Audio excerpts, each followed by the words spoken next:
Para poder analizar todo este aspecto jurídico, legal que se refiere, se encuentra con nosotros el doctor Juan Castañeda, experto justamente en Derecho Constitucional, y él está con nosotros. Doctor, buenas noches, bienvenido.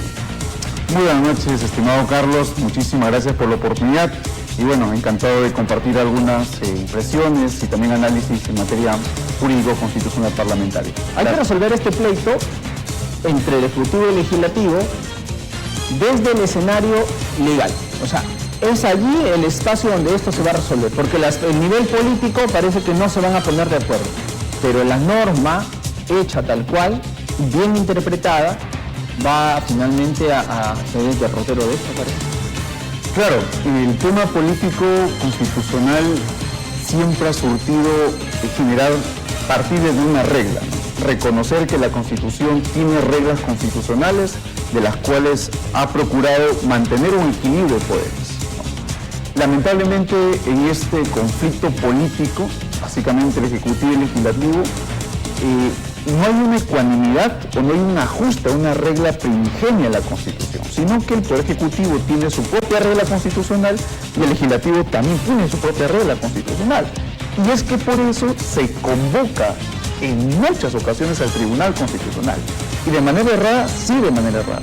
Porque el Tribunal Constitucional está básicamente para una interpretación normativa de un tema puntual estrictamente normativo. El Tribunal Constitucional no es un órgano propiamente de definir cuáles son las competencias políticas o resolver cuestiones políticas, lo que se está empleando justamente al día de hoy, ¿no? Efectivamente. Pero lo concreto es, se presentó una cuestión de confianza, el Ejecutivo presentó una cuestión de confianza, el Congreso rechazó, entre comillas, ¿no? Esta cuestión de confianza y lo derivó, no por el fondo, sino por el hecho de que no estaba dentro de los márgenes legales el documento y por tanto se lo devolvió. Esto ha sido interpretado de manera fáctica, como yo lo hice, y como una negativa a la cuestión de confianza. Con esto se activa lo que vendría a ser la primera de las dos que se tienen que de las dos negativas de confianza. ¿Quién interpretó mejor la norma o quién interpretó bien? Porque o sea, está mal dicho mejor, ¿no? ¿Quién interpretó correctamente la norma? Claro, a ver, el tema es de que de pronto hay un desconocimiento del procedimiento que ha seguido la ley y su respaldo constitucional que ha tenido la misma. Me explico. En su momento, cuando Vizcarra disuelve al Congreso de la República en el 2019, se entendió una cuestión de confianza tácita, lo que el Tribunal Constitucional luego rectificó, indicó, ¿sabe qué? Las cuestiones de confianza para disolver el Congreso se necesitan que sean expresas, y de manera contundente y clara lo especifica así en la sentencia del Tribunal Constitucional. Posterior a esta, se da una ley propiamente en el Congreso de la República, se aprueba la misma, la que fue cuestionada su inconstitucionalidad en el Tribunal Constitucional, y será infundada esta demanda. Es decir, es constitucional la ley que ha emitido el Congreso de la República. Podemos decir 2-0. Hasta el momento 2-0. Tal cual. Correcto. Y el asunto es que hasta ese punto, el Congreso de la República tiene como regla constitucional, ¿sabe qué? Exigir que una cuestión de confianza se expresa. A través de esa regla, modifica el reglamento del Congreso de la República, específicamente los artículos correspondientes 89 y otros, ¿no? Diciendo, si alguna solicitud de cuestión de confianza se promueva respecto a alguna reforma constitucional, será declarada improcedente. Tal cual. Y que la misma afirmación que realizó el Tribunal Constitucional. Pero porque eso es prerrogativa del Legislativo, o sea, del Congreso. Prerrogativa exclusiva, dada por ley, validada por el Tribunal Constitucional. Pero sobre esta prerrogativa legal y constitucional, el Ejecutivo entiende de que esta declaratoria de improcedencia es una negación a la cuestión de confianza. Es una práctica básicamente vizcarrista nuevamente, ¿no? Porque es entender nuevamente de manera tácita lo que yo quiero conforme a mi voluntad. Que esto nos sonará un poquito a la interpretación auténtica, ¿no? Exacto, eso. Entonces, si ya tengo una lectura del Tribunal Constitucional, tengo una ley propiamente ya avalada constitucionalmente, tengo el reglamento que me fija las pautas de lo que no debo hacer, ¿por qué presento una cuestión de confianza luego que yo estoy prohibido? ¿no? Y es más, se presenta una cuestión de confianza no sobre un proyecto de ley, se presenta una cuestión de confianza exactamente sobre reforma constitucional.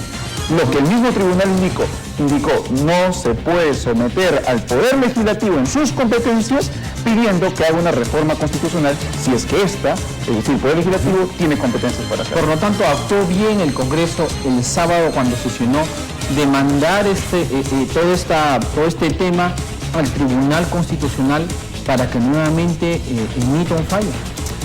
Sobre esa lectura, de pronto de manera personal, un error. Un error. ¿Por qué?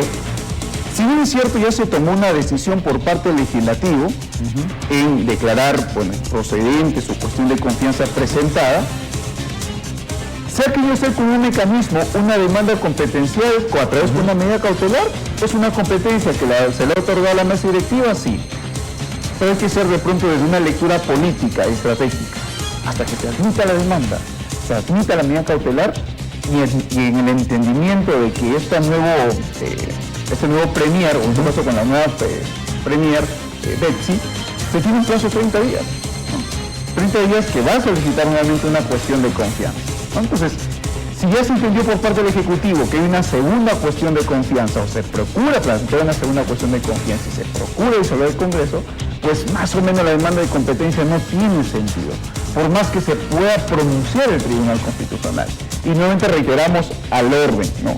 El Tribunal Constitucional solamente es un árbitro para dirimir cuestiones netamente normativas constitucionales. Esto por tu palabra puedo interpretar, corrígeme si me equivoco, de que el hecho de que el Congreso haya enviado esta demanda competencial al TC es simplemente dilatar el tiempo.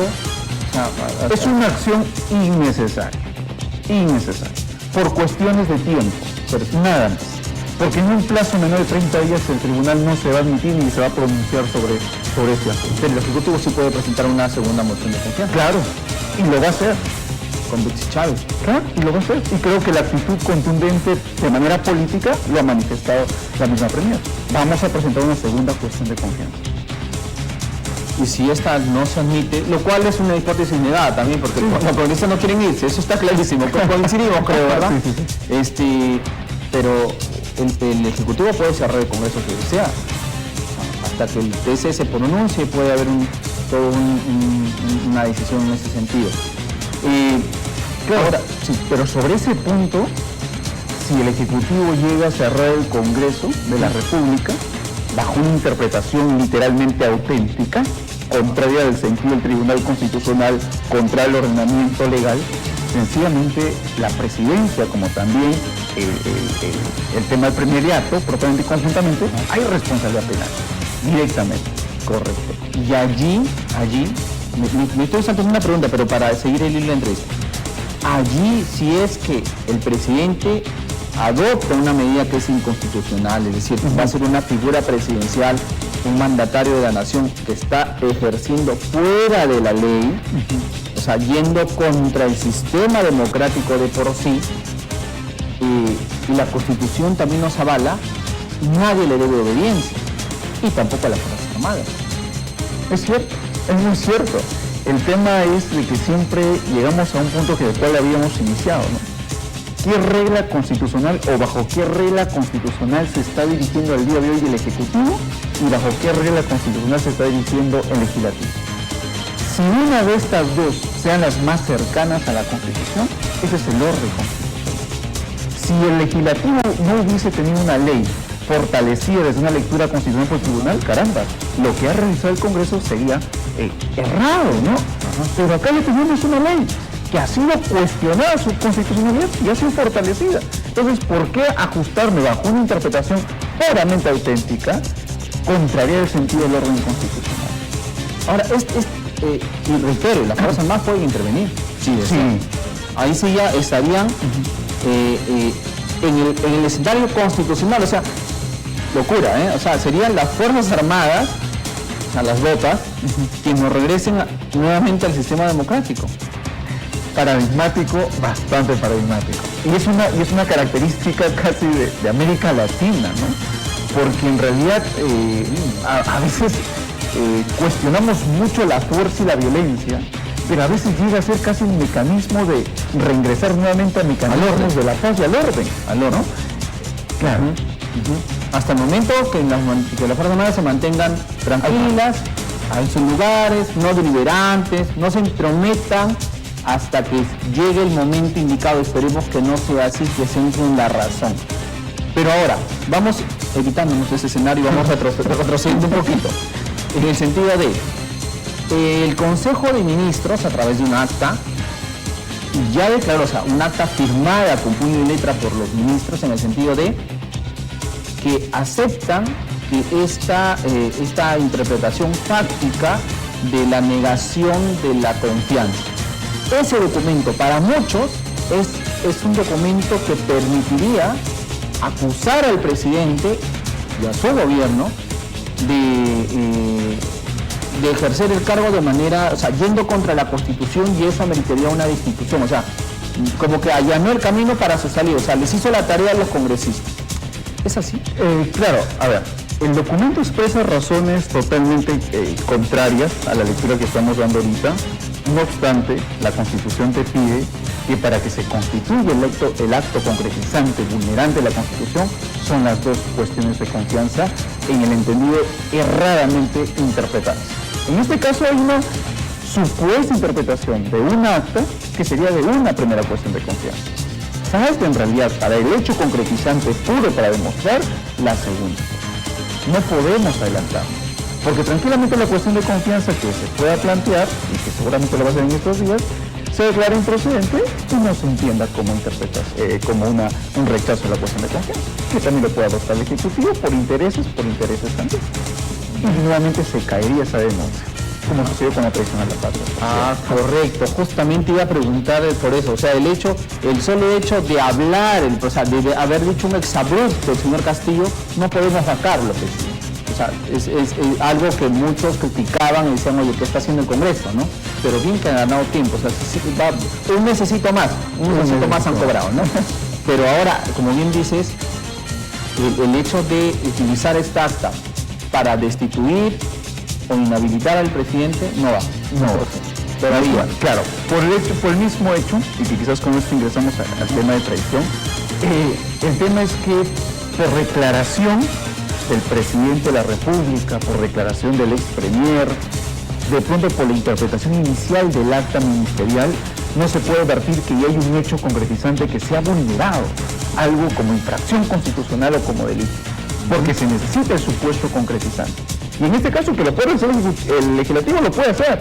El tema es que hay una decisión del tribunal de la cual te está diciendo, no lo hagas, porque las declaraciones que ofrezca en este caso el Ejecutivo respecto a una determinada materia se necesitan que sean concretizantes. Correcto. Se está estirando la Constitución hasta más no poder. O sea, se está estirando demasiado que en cualquier momento podemos romper, ¿no? Por un lado o por otro, y tirarnos abajo el sistema. O sea, está demasiado tensa la cuerda. Y por el lado del Congreso, por ejemplo, se tiene el hecho de una amenaza de vacancia. Por el otro lado se tiene, no solo eso, no se tiene solamente la amenaza de vacancia, se tiene la suspensión del cargo y la inhabilitación. No solamente se tiene la vacancia y la suspensión, sino que también se tiene la denuncia constitucional presentada por el Ministerio Público, por el todos esos investigados. No solamente eso, sino también se tiene el adelanto de la elección. O sea, varios escenarios contra un gobierno. Pero para muchos ya son escenarios que, reiteramos, no tienen sentido, ¿no? Ya hay dos vacancias que se le negaron al presidente. Ahora hay una tercera que está en camino, hay la amenaza de la suspensión, hay la amenaza del adelanto de elecciones, está la denuncia constitucional. ¿Cómo interpretan la labor finalmente en ese sentido del Congreso? A ver, el tema pasa por reconocimiento, o en todo caso, el no reconocer que el Foro Legislativo no solamente tiene competencias de iniciativa legislativa, ni únicamente funciones relativas a fiscalizar y controlar. Tiene también dentro de sus funciones preventivas. Y ese ya es el problema del fuero parlamentario, ¿no? ¿Por qué?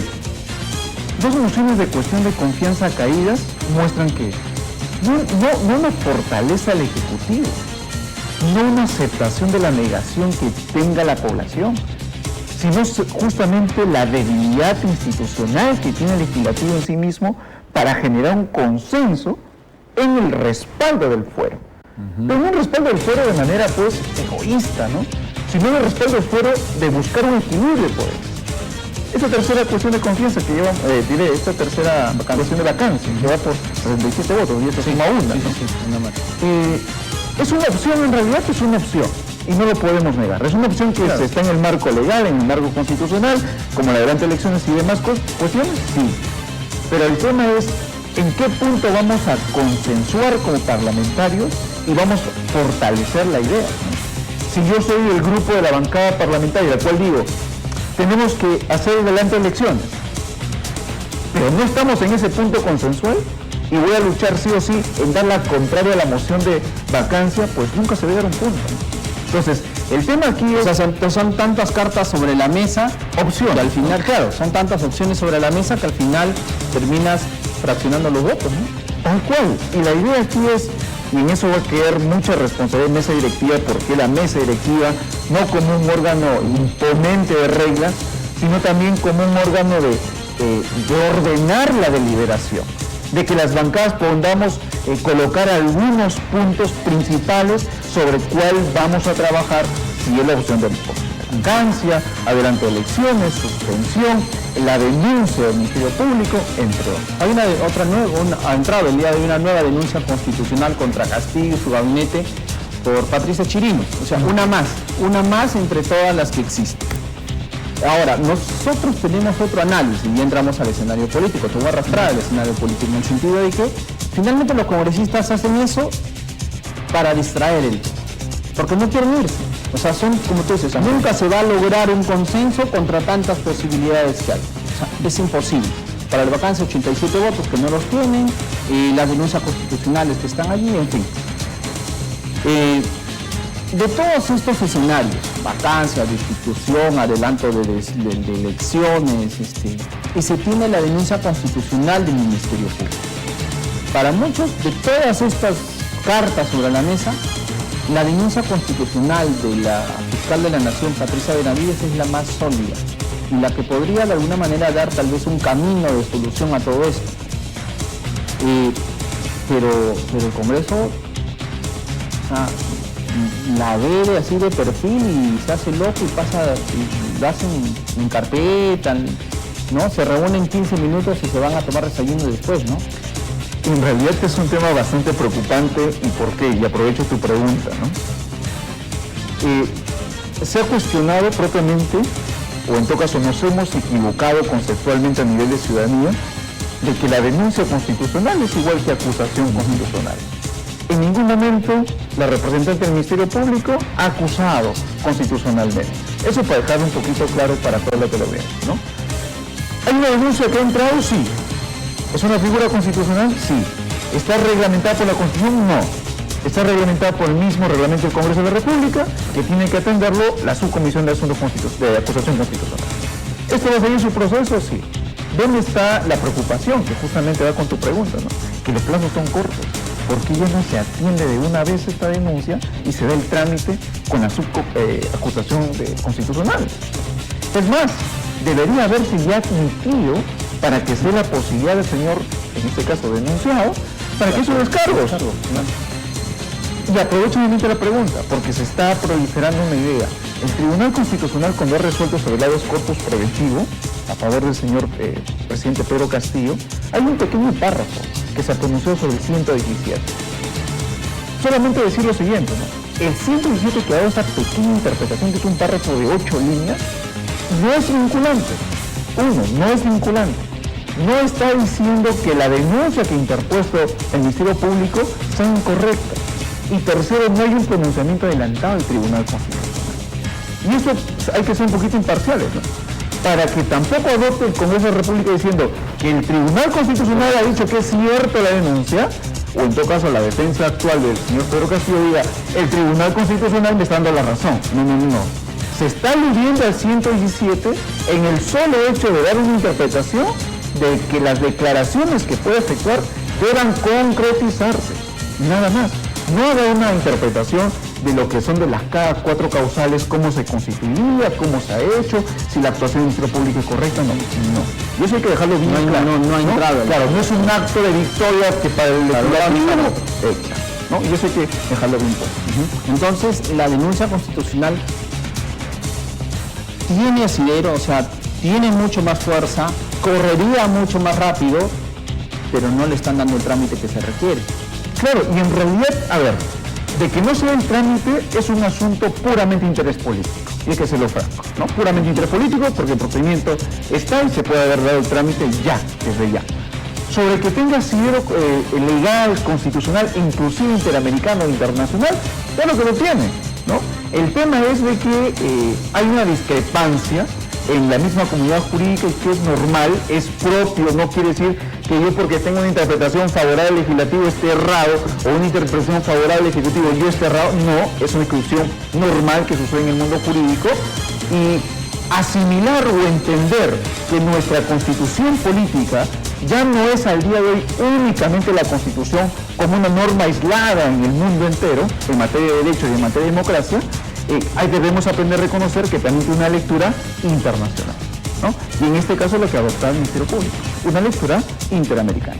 Perfecto. El adelanto de elecciones es un camino largo también, o sea todos dicen, no, adelantemos las elecciones, nos vamos todos, los congresistas dicen, sí, nos vamos, pues nos vamos, yo no me aferro a mi cargo, sí, pues vamos a hacer el adelanto de elecciones, pero eso requiere comisión de constitución, cambio de normas, o sea, tiene para rato acá por lo menos el 2024. Más o menos, y que en realidad el adelanto de elecciones, antes de pensar en fortalecer esta idea, en realidad es no únicamente una misión del legislativo, sino también que por parte de la ciudadanía que exigimos nosotros adelanto de elecciones, reconozcamos nuestra gran responsabilidad de participar en unas nuevas elecciones.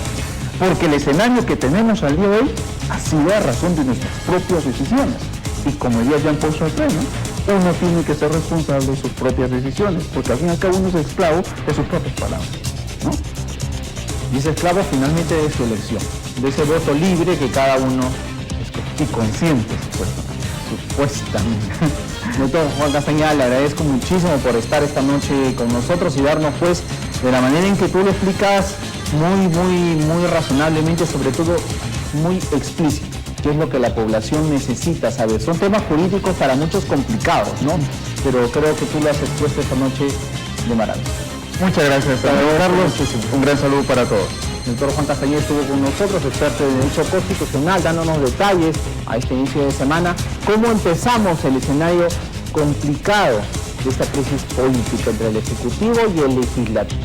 Nos vamos a una pausa comercial y regresamos.